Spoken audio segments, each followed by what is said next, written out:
This is your favorite faceless masked commentator. I cover news and give my personal thoughts on issues. If you find my commentary interesting, subscribe, like the video, and leave a comment. I'm sure you've heard the breaking news of the conditional ceasefire. This comes after a long buildup of tensions over Iran's nuclear program, ballistic missiles, and influence across the Middle East. We've had a lot of failed diplomatic efforts in 2025 and early 2026, which was what kicked off the US-Iran war. I'm not surprised talks fell through. We were up against the #1 state sponsor of terrorism, who also happens to be Muslims that want us dead. I have a bias against Muslims, but credit where credit is due. Unlike previous talks, this latest development really does look like endgame. Firstly, a little history. Understand that Donald Trump and his predecessors, Democrats included, are all on record for wanting to stop Iran from getting nukes. The reason why is very simple. They can't be trusted. Iran has had a hand in many of the most heinous terrorism attacks across the globe through advanced proxy networks. Notable examples include September 11th and October 7th. In 1984, Iraq first destroyed their nuclear power plant. 30 years after that point, a few nations got together and unfroze Iran's foreign assets and even lifted Iran's nuclear-related sanctions. In exchange, Iran agreed to limit its nuclear ambitions to energy only under the Joint Comprehensive Plan of Action, also known as the Iran Nuclear Deal. For context, nuclear energy is made by enriching uranium. For civil needs, you only need about 5%. For a full-scale nuclear bomb, however, it needs around 90%. The US kept an eye on Iran, and the more we watched, the less we trusted them. Around 2020, we started getting inspection reports from the International Atomic Energy Agency that basically proved that Iran's been secretly enriching despite the agreement. Fast forward a little more, and we get internal protests that were heavily suppressed and the 12-day war with Israel in June 2025. I hope you're seeing the pattern here. Iran is run by Muslim lying psychopaths. Still, Donald Trump tried the same diplomatic shit to peacefully disarm Iran with nuclear power. All they did was spin the table. First, they were open to a deal. Then they weren't. Next, we thought we're talking to the leaders of the program. And next, we're told that we're not. Unlike the previous negotiations, Trump knew they were bullshitting from the start, and thus, Operation Epic Fury. The top goals with Epic Fury are to completely disarm Iran's military, get the oppressive regime out of power, and most importantly, force Iran into another nuclear deal.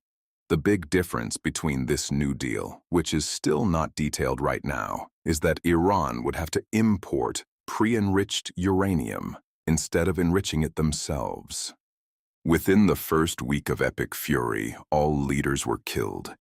Anyone that attempted to step in the big chair was killed too. This escalated into a full-blown war that lasted 6 weeks, killing thousands and causing a major global energy crisis from Iran, blocking the Strait of Hormuz. Disruptions there sent oil prices skyrocketing way above pre-war levels of around $70 a barrel. This is where Donald Trump's threat to end a whole civilization kicks in. Despite our overwhelming military advantage, Iran still didn't get the memo that America shouldn't be fucked with.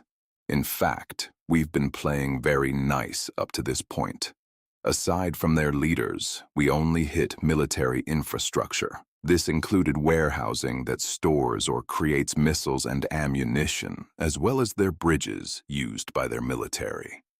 We slowly escalated by threatening Karg Island, which is at the forefront of Iran's trade and economy.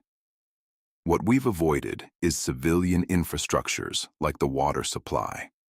Compare that to what they've done. Prior to the war, they killed more than 30,000 of their own people protesting against Iran's oppressive government, and even shut off the internet to do it. During the war, they launched missiles at surrounding countries, even though these countries made every right move to distance themselves from conflict. They're forcing children out on the streets as meat shields. Some are hiding in public venues, holding military meetings there. That last one is especially important as it's against international law because it's a protected civilian space. If military choose to hide there for whatever reason, it immediately becomes a valid military target that can be struck under law. They're hiding behind their own people. In the Strait, they've even attacked transport ships that have nothing to do with the current war. All of Trump's messaging and rhetoric was about keeping Iran at the table and not pulling more stupid shit. There are a lot of signs that talks are going well.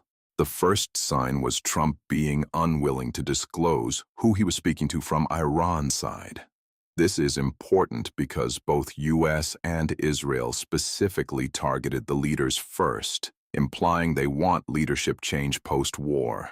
He didn't want this guy to be killed by the more radicals in the IRGC, Iran's military. The second sign was the 8 oil tankers en route to America that Trump described as a gift. This ceasefire agreement marks the third sign. The tell here are these 2 highlighted statements. As the militarily superior force, the only reason we agreed is because we want more time to finalize stuff. A lesser fourth sign is evidence of 2 B-2 bombers turning around from a potential bomb strike location. A fifth sign is Iran's state-run TV media echoing similar statements as Trump's message. We're talking the same propaganda trying to push Iran winning. Whoever Trump is speaking with has influence and can see the writing on the wall clearly, especially after being abandoned by their biggest allies, Russia and China. For my personal thoughts, we first and foremost have to understand that none of us are in the room with the president. No one's going to truly understand the game until after the game ends. What we know for an absolute fact is that Trump is playing hardball, and more importantly, he's not playing fair. He has said and done everything he can to communicate that America is the power that Iran has to appeal to. Not the other way around. This does include throwing us for a loop, saying things like we've won, then softly backtracking on some points. It's nothing more than a pressure campaign over the internet. And it seems to be working. Anything can still happen at this point, so keep your wits about you.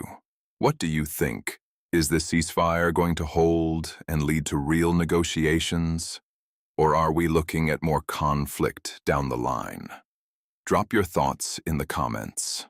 Thanks for watching. If you enjoyed this breakdown, make sure to subscribe, hit that like button, and comment below. I'll see you in the next one.